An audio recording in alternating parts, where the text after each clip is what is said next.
మండు టెండలో ఎండని సైతం లెక్క చేయకుండా ఒకానొక సందర్భంలో రాయలసీమ గడ్డ మీద పసుపు చొక్కా వేసుకున్నాడని వాడిని బెదిరించి కేసులు పెట్టిన నేపథ్యం నుంచి ఈరోజు ధైర్యంగా పసుపు చొక్కా వేసుకొని పసుపు టోపీ పెట్టుకొని పసుపు జెండా పట్టుకొని సుదూర ప్రాంతాల నుంచి నా నాయకుడు వచ్చాడని చెప్పి ఈరోజు గడప గడ్డ మీదకి వచ్చిన ప్రతి ఒక్క కార్యకర్తకి కూడా పేరు పేరున శిరస్సు వంచి పాదాభివందనం చేసుకుంటూ కడపలో మహానాడు జరగడం అంటే చాలా మంది ఆశ్చర్యపోయారు. నేను చేసి చూపిస్తా, కడప అన్నది ఎవడప్ప సొత్తు కాదు, ఇది తెలుగుదేశం పార్టీ అడ్డా అని ఆల్రెడీ నిరూపించున్నారు.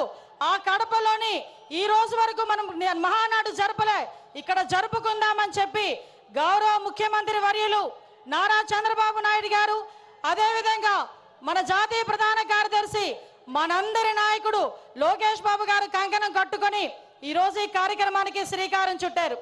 సాధారణంగా 5 ఎలక్షన్లు అయిన తర్వాత, ముఖ్యమంత్రి అయిన తర్వాత ఒక 5 సంవత్సరాల గురించి ఆలోచించి రాబోయే ఎలక్షన్ల గురించి ఆలోచించేవాడిని పొలిటికల్ లీడర్ అంటారు. అదే ఆంధ్రప్రదేశ్ రాష్ట్రం గురించి, భవిష్యత్తు గురించి 20 సంవత్సరాల తర్వాత ఏం జరగబోతుందో ఆలోచించే వాళ్ళని విజనరీ లీడర్ అంటారు. అదే విజనరీ లీడర్ మన ఎదురుగా కనిపిస్తున్న 6 అడుగుల మన చంద్రబాబు నాయుడు గారు మన తెలుగుదేశం పార్టీకి నిలువెత్తు రూపంగా ఈరోజు మనం భావించుకోవాలి. ఎందుకో చెప్తున్నా, 75 ఏళ్ల వయసు, 40 ఏళ్ల రాజకీయ చతురత, 40 ఏళ్ల రాజకీయ అనుభవం, ఈ రెండు మేళవించుకొని సుమారుగా 2047కి 2047కి ఈ రాష్ట్రం ముందుండాలి. ప్రపంచంలోనే మొట్టమొదటి స్థానంలో ఆంధ్రప్రదేశ్ రాష్ట్రం ఉండాలి. మేము ఉన్నా లేకపోయినా మన బిడ్డల గురించి, మన భవిష్యత్తు తరాల గురించి ఆలోచించిన ఏకైక నాయకుడు ప్రపంచంలో ఎవరైనా ఉన్నారంటే మనం గర్వంగా కాలు రెగరేసుకొని చెప్పుకోవచ్చు, నా నాయకుడు ఉన్నాడు, చంద్రబాబు నాయుడు గారు ఉన్నారు అని. ఆ చంద్రబాబు నాయుడు గారికి వేదిక సాక్షిగా నమస్కారాలు, ధన్యవాదాలు తెలియజేసుకుంటూ ఈరోజు గత 5 సంవత్సరాలు కూడా వ్యవస్థలని నిర్వీర్యమైపోయి ఉపాధి అవకాశాలు లేక, ఉద్యోగ అవకాశాలు లేక మొత్తం యువత అంతా కూడా తప్పుదారి పట్టి గాంజా మార్గాన్ని బట్టి ఉపాధి అవకాశాలు లేక అల్లాడుతుంటే ఆ యువతకి ఒక మార్గదర్శకం ఇవ్వాలి అని చెప్పి ఆ రోజుల్లో రౌడీ రాజకీయాలు జరిగే పరిస్థితుల్లో, సైకోల్ పాలన పరిపాలించే పరిస్థితుల్లో ఆ రోజు ఒక్కగానొక్క బిడ్డ ఈరోజు రోడ్డు మీదకి వచ్చి అవమానాలు ఎదుర్కొన్నాడు, అపహేళనలు ఎదుర్కొన్నాడు.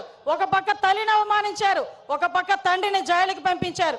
అయినప్పటికీ కూడా మొక్కవోని ధైర్యంతో నా కార్యకర్తలు నా వెంబడున్నారు, నేను పూర్తి చేయగలనని సుమారుగా 9 నెలల కాలంలోనే ఈ రాష్ట్రంలోని తెలుగుదేశం పార్టీకి పునరుద్ధేశం తీసుకొచ్చిన నా సోదరుడు మానవవనరుల శాఖ మంత్రులు గౌరవనీయులు నారా లోకేష్ గారికి ప్రత్యేకంగా ధన్యవాదాలు, నమస్కారాలు తెలియజేసుకుంటూ ఈరోజు రాష్ట్ర పార్టీ అధ్యక్షులు పల్లా శ్రీనివాసరావు గారికి, అదేవిధంగా వేదిక నిర్వహించిన సహచర మంత్రివర్యులకి, ఎమ్మెల్యేలకి, ఎమ్మెల్సీలకి అందరికీ కూడా పేరు పేరున, వేదిక నిర్వహించిన పెద్దలందరికీ కూడా పేరు పేరున నమస్కారాలు, ధన్యవాదాలు తెలియజేసుకుంటూ సాధారణంగా ఈ మహానాడు అయితేనే మహానాడు ముందు రోజు కూడా చాలా వర్షం పడింది.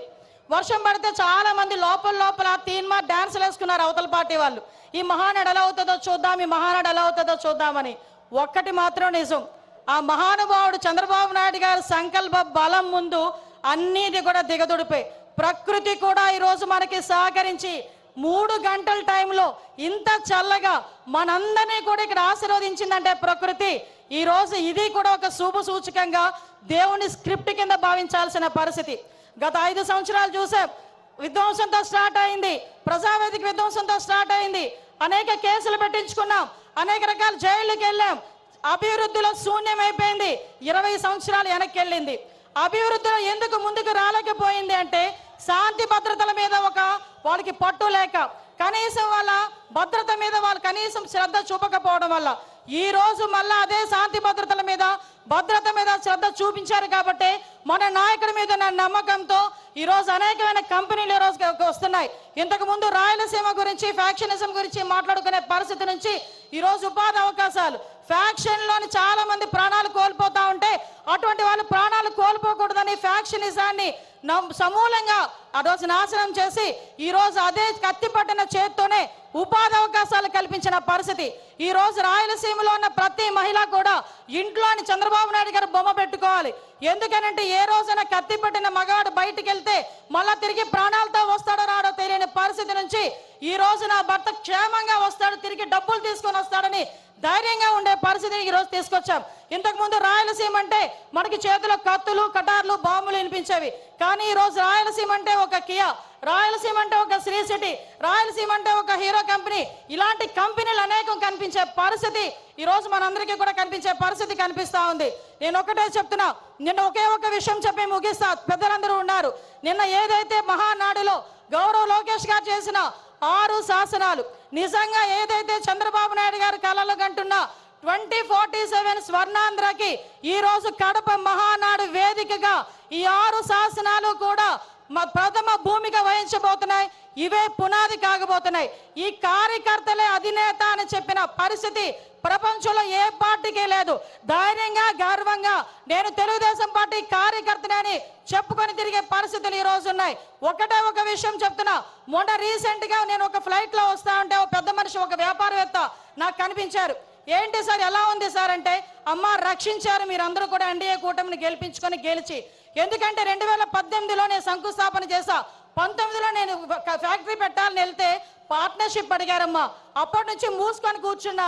మళ్ళా చంద్రబాబు నాయుడు గారు వచ్చిన తర్వాత ఫ్యాక్టరీ మళ్ళీ ఓపెన్ చేశారని చెప్పే పరిస్థితి. ఒకటే చెప్తున్నా సార్, మీరు ఏదైతే 6 శాసనాలు తీసుకున్నారో ఈ 6 శాసనాలు మంత్రులుగా ఉన్న మేం కానీ, ఎమ్మెల్యేలుగా ఉన్న స్టేజ్ మీద ఉన్న వాళ్ళు కానీ, కార్యకర్తలుగా ఉన్న వాళ్ళు ప్రతి ఒక్కరు కూడా గ్రామానికి వెళ్ళి చెప్పే బాధ్యత మేము తీసుకుంటాం.